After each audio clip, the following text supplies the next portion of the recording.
declaro aberta, havendo quórum, a reunião da Comissão de Ética e Decoro Parlamentar. Agradeço aí a presença de todos, peço desculpa, inclusive, aos colegas, pois estava na reunião da Comissão de Constituição e Justiça. Primeiramente, coloco em votação a ata da reunião anterior, que já foi distribuída aos senhores colegas. Não havendo quem queira se manifestar, coloco em votação aprovada a ata da sessão anterior. Nós temos a convocação dessa reunião e temos para relatório na Comissão de Ética 3 projetos. Não, tem, eu quero aquele outro que está conosco. Tem 3 na Comissão de Ética. Presidente, questão de ordem. Deputada Ana. Pela ordem, deputada Ana. Senhor presidente, não sei se mais alguém conversou com o senhor, mas eu estou na Alesp, na Assembleia de São Paulo, e tenho um compromisso adiante. Será que eu poderia ser a primeira a relatar, se não tiver nenhum impedimento? Pode sim, colega. Acredito que a concordância dos demais colegas pode.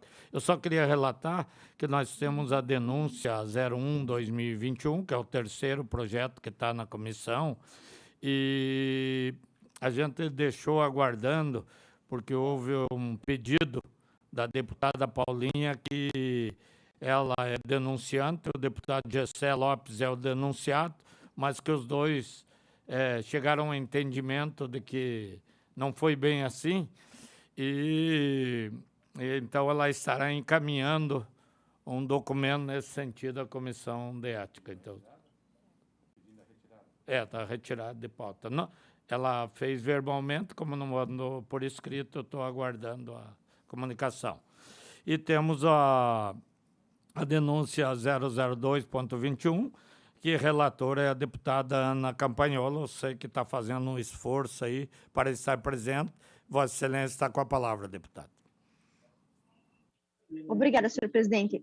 A denúncia sob minha responsabilidade é 002 de 2021. O denunciado é o deputado Gessé Lopes.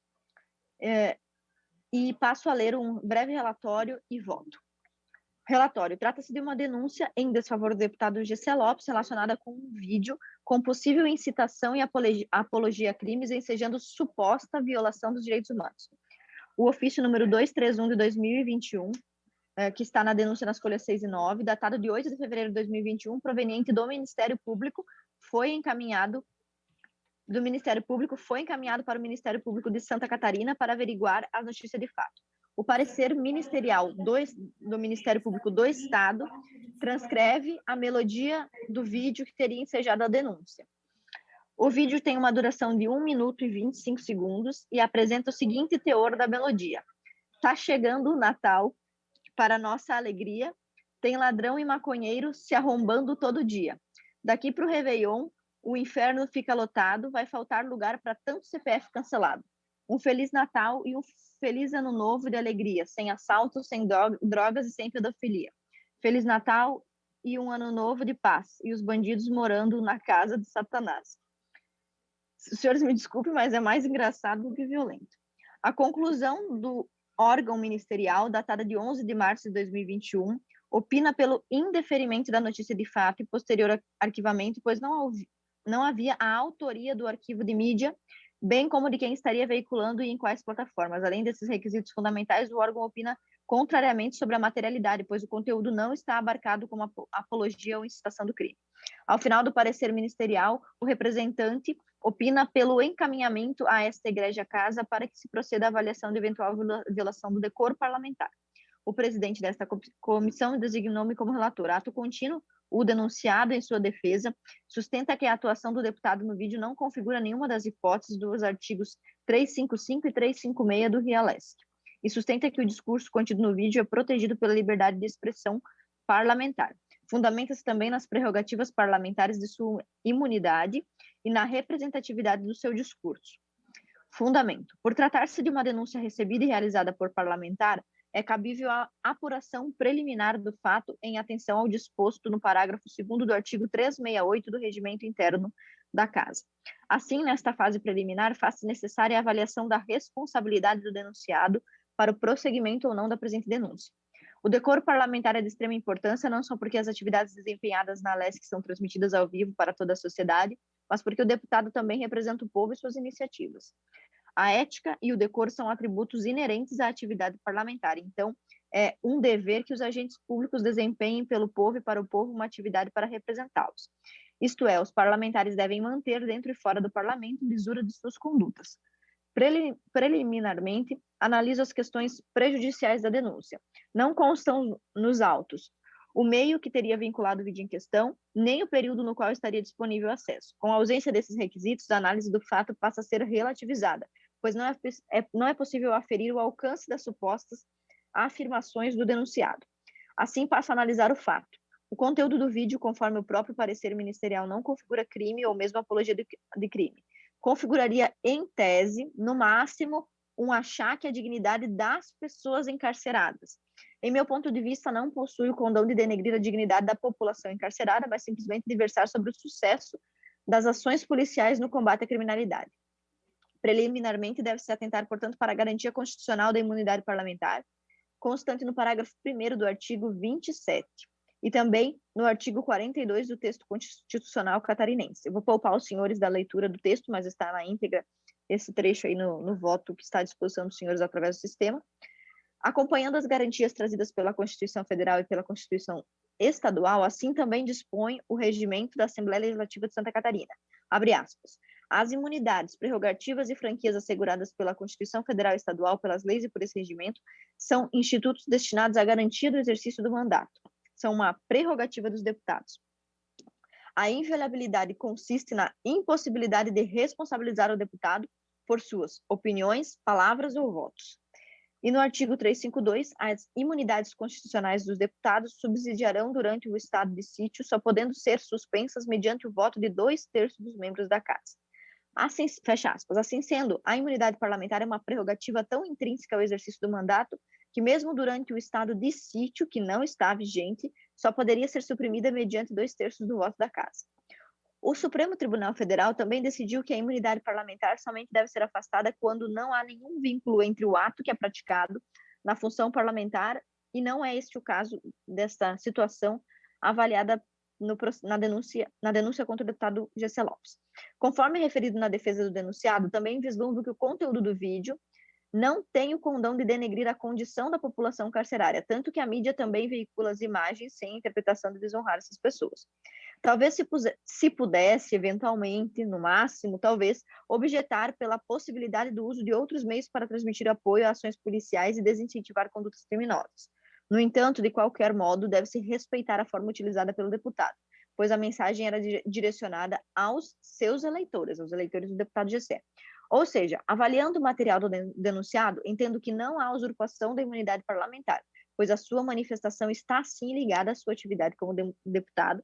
É conhecido de todos aqui a atuação do deputado parlamentar, a sua boa relação com as polícias, também as pautas que ele defende pelo armamento civil, esse discurso que também é bem incisivo e que, inclusive, faz parte das razões pelas quais o deputado foi eleito.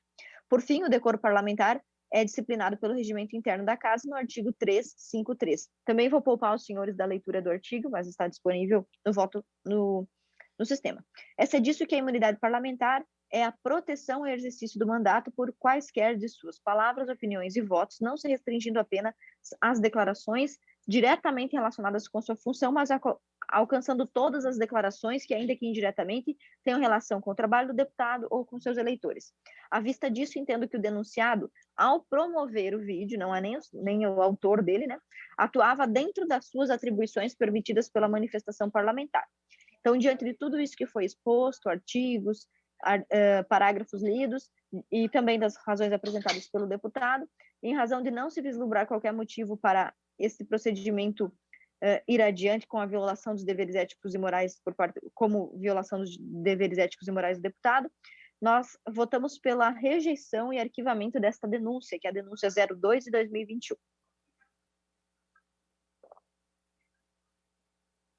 Obrigado, deputada Ana. Está em discussão o relatório. Não havendo quem queira discutir, está em votação. Aprovado o relatório, deputada Ana Campagnolo. Com o voto contrário, deputada Luciane Carminati. Nós temos, eu avoquei aqui, senhores deputados, a denúncia 003-2021, denunciante Annelise de Vera Lúcia Pereira, Movimento Feminista da Diversidade, denunciado deputado Gessé Lopes. Esse deputado, presidente da Comissão de Ética e Decoro Parlamentar da Assembleia Legislativa do Estado de Santa Catarina, com fundamento nas disposições contidas no artigo 130, 6º do Regimento Interno da Assembleia Legislativa, avoco a relatoria e apresento o presente parecer tendo em vista a denúncia por quebra do decoro parlamentar em face do senhor deputado estadual Gessé Lopes. De acordo com a carta aberta do Movimento Feminista Diversidade, encaminhada a esta comissão, o excelentíssimo deputado Gessé Lopes divulgou em suas redes sociais uma foto do encontro com o ex-marido de Maria da Penha Maia Fernandes, motivadora da Lei Federal 11.347, de 7 de agosto de 2006, e colocado em legenda com a seguinte frase: sua história é no mínimo intrigante, e por também ter se manifestado em data diversa no jornal digital Poder 360, nos seguintes termos: como o maior inimigo do cara são as feministas, me deu curiosidade ouvi-lo. Não confio em feministas. Diante do recebimento da presente denúncia, formalizo minhas razões de convencimento para, ao final, decidir a saber.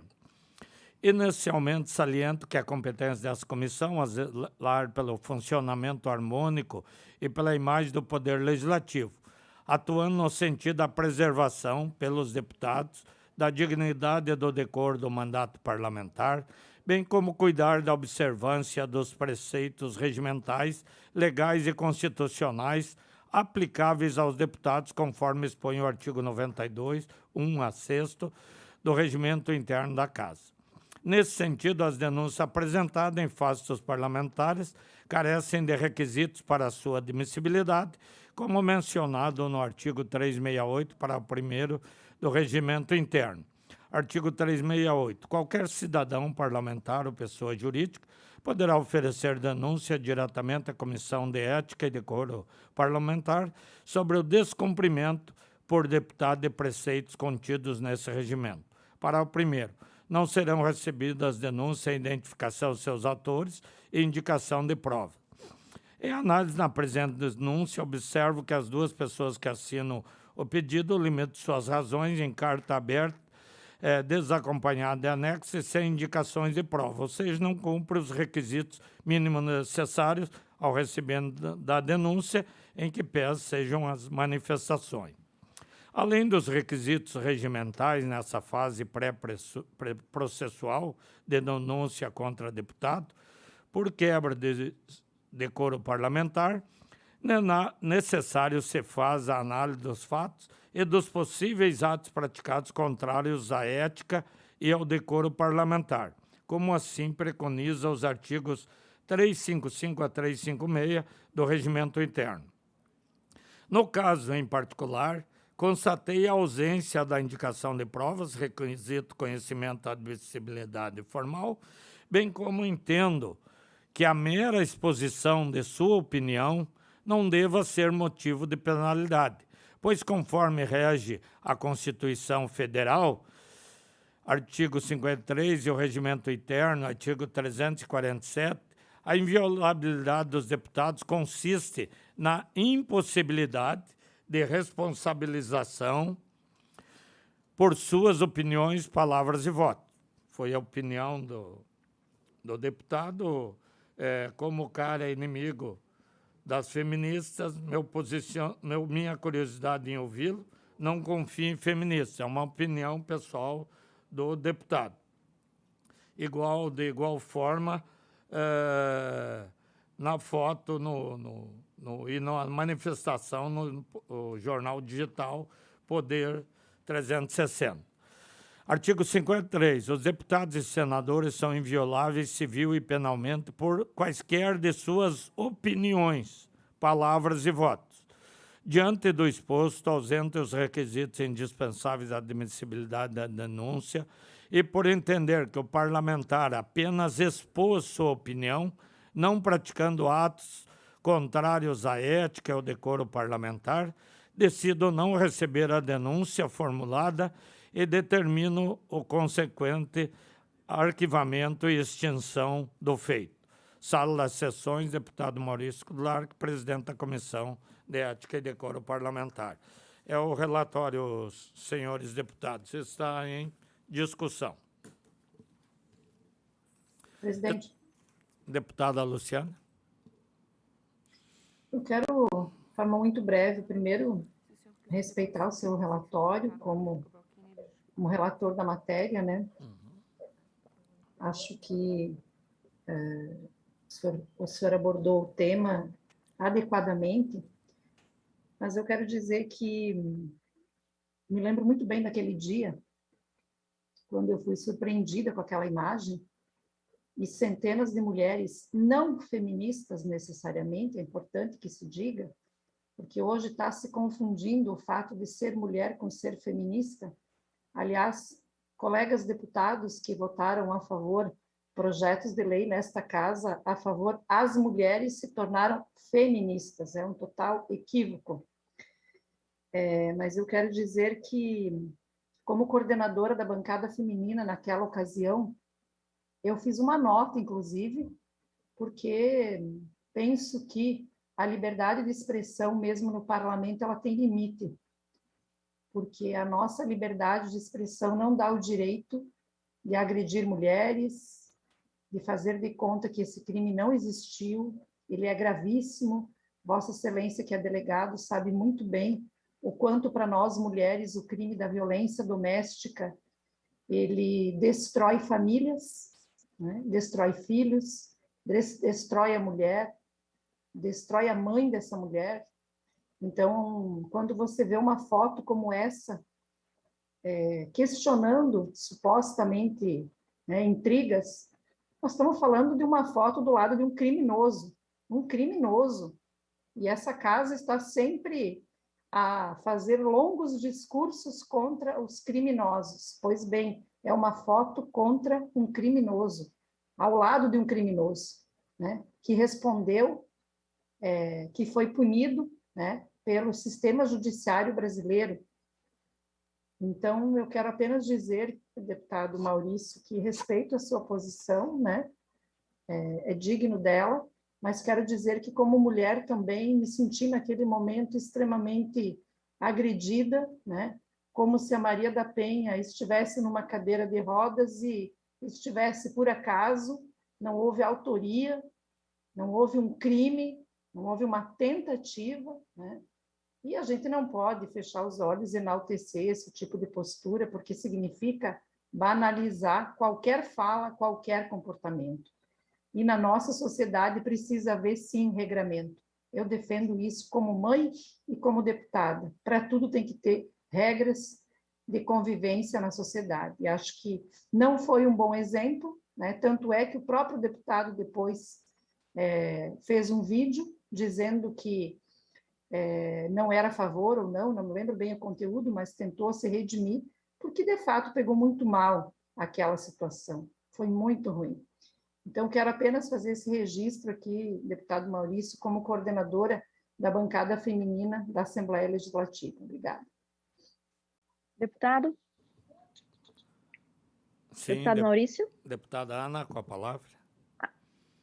Gostaria de parabenizar o senhor pela formalidade, pela excelência do seu voto, mas a fala da deputada Carminati me recordou de alguns aspectos. Em primeiro, a luta que parte essencialmente da esquerda, que fala sobre a ressocialização do criminoso. Então, por exemplo, nós temos um ex-presidente que, inclusive, foi preso praticamente por um tempo semelhante, quase, né? Inclusive o processo do ex-presidente Lula é mais longo, mais vasto do que os processos do senhor Marco Antônio Heredia, acho que era o nome dele.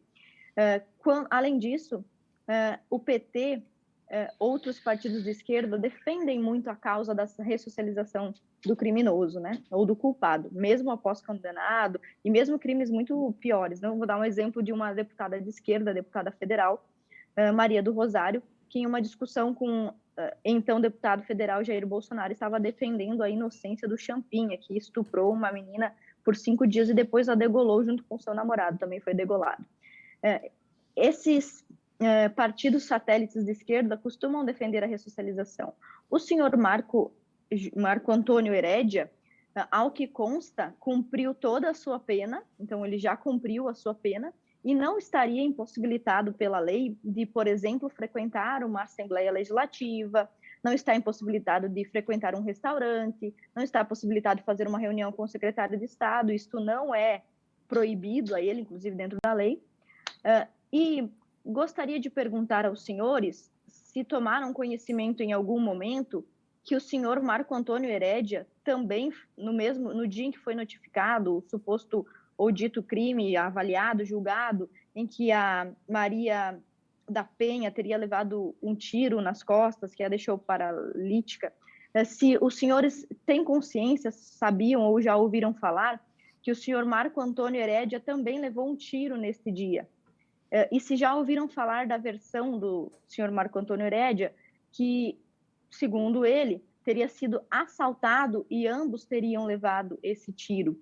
E, por fim, eu gostaria apenas de... Os senhores podem permanecer calados, mas gostaria de confirmar se, de repente, algum dos senhores deputados, ou mesmo a deputada Luciane Carminati, chegou a ler os autos do processo, a ler os depoimentos das testemunhas, e se ela tinha, ou os senhores, se algum dos senhores tem noção ou já ouviu falar que o próprio Marco Antônio Herédia tem a marca de um tiro que ele levou no ombro. Se esse assunto é conhecido dos senhores. Depois desta fotografia que o deputado Gessé publicou e que pegou muitíssimo mal, né? Ele teve que se excusar diante das pessoas e tal. Depois desta fotografia que o deputado Gessé publicou, eu tive acesso ao processo do caso Maria da Penha e vi informações que eu nunca tinha ouvido falar antes. Como, por exemplo, o fato de a própria Maria da Penha ter dito que jamais foi agredida antes do episódio fatídico em que ela teria levado um tiro do próprio marido, parece que às 5 da madrugada, nunca antes ele teria sido grosseiro ou violento com ela. Eu vi informações e depoimentos como esses dentro do processo que eu desconhecia completamente.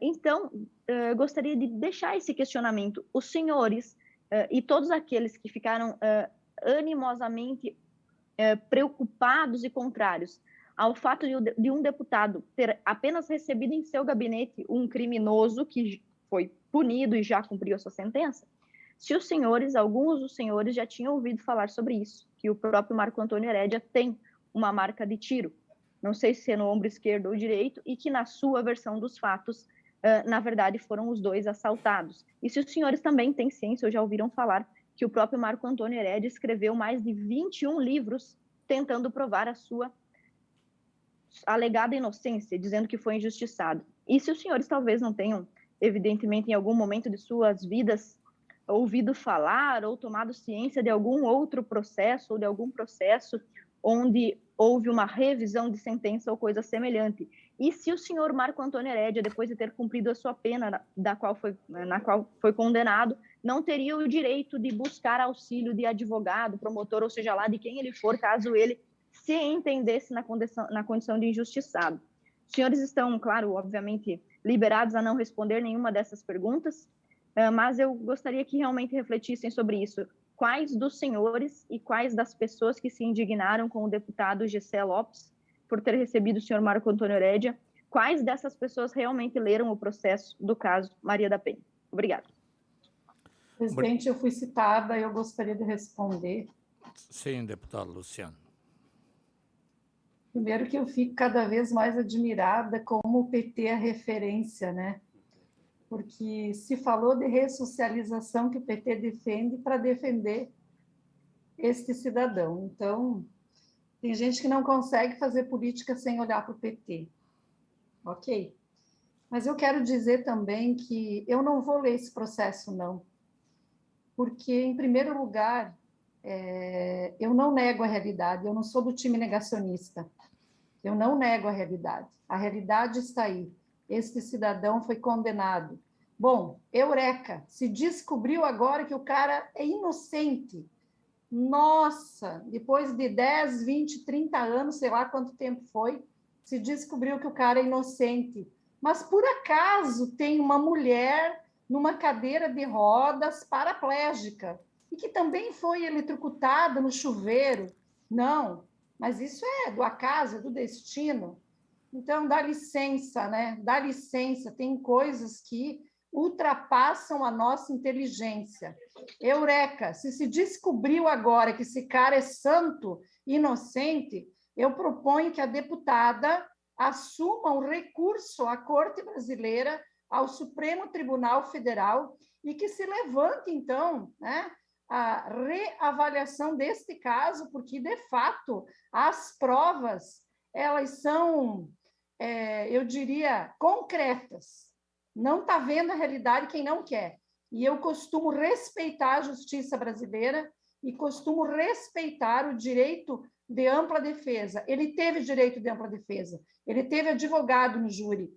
No entanto, ele foi condenado. Mas me parece que aqui a gente não está entrando num debate sobre o mérito da questão. Nós estamos analisando um fato concreto, que é uma denúncia que teve de algumas mulheres com relação ao episódio da foto com o deputado. Acho que é isso. Ou nós agora vamos entrar num debate de substituir o Poder Judiciário neste caso? Essa é a minha pergunta. Questão de ordem, senhor presidente. Como eu concedi a réplica à deputada Luciana, eu vou conceder a réplica à deputada Ana Campagnolo. Senhor presidente, apenas gostaria que constasse em ata que quem entrou no mérito do assunto foi a deputada Luciane, e gostaria também que constasse em ata que ela mesma afirmou, que não conhece as provas, e os autos e as páginas e os documentos do processo. Obrigada. Obrigado, deputada. Realmente, quando a gente faz a análise, o fato de alguém tirar uma foto com uma pessoa já condenada, mas que já cumpriu a pena, por mais perverso que seja o crime, não tem crime nesse fato de tirar uma foto. Isso pode acontecer voluntariamente e involuntariamente, principalmente para quem é político, que passa em locais públicos e pessoas pedem para registrar um momento. Então, na questão da foto, não vejo nada de quebra de decoro parlamentar, que pese, todos nós sou frontalmente contrário à violência, principalmente à violência contra a mulher, que é um dos crimes que mais atinge não só a vítima, mas toda a família e a sociedade. E nas expressões dele de não confiar, também a gente não concorda, pode cada um ter o seu pensamento, mas é um direito dele confiar ou não concordar, e também ouvir e receber a pessoa. Então, eu sei porque muitas pessoas que cumpriram pena, eu como delegado de polícia, ao final da pena, deputado, eu ajudei a arrumar um emprego para a pessoa, para ela tentar voltar a uma vida normal. Então, por mais violento que seja o crime, a pessoa cumpriu aquela pena, ela tem o direito de... Ela não vai ficar eternamente condenada, não é justo. Então, acho que na questão foi isso que foi colocado. Continua em discussão. Em votação o relatório pelo arquivamento. Quem concorda permanece como está. Aprovado por maioria com o voto contrário da deputada Luciane Carminati. Só para registrar, senhores deputados, agradecendo a presença de todos, que recebemos o expediente do deputado Valdir Cobalcini, não pôde participar da reunião, pois no mesmo horário está participando da reunião ordinária da Comissão Mista de Revisão do Código Ambiental Catarinense. Agradeço os deputados Jerry Comper, Ismael dos Santos, Mioto, Luciane Carminati, Ana Campagnolo que participaram dessa sessão. Deixo a palavra livre, se alguém quiser usar. Está, então, ninguém querendo fazer uso, está encerrada essa reunião da Comissão de Ética e Decoro Parlamentar. Obrigado.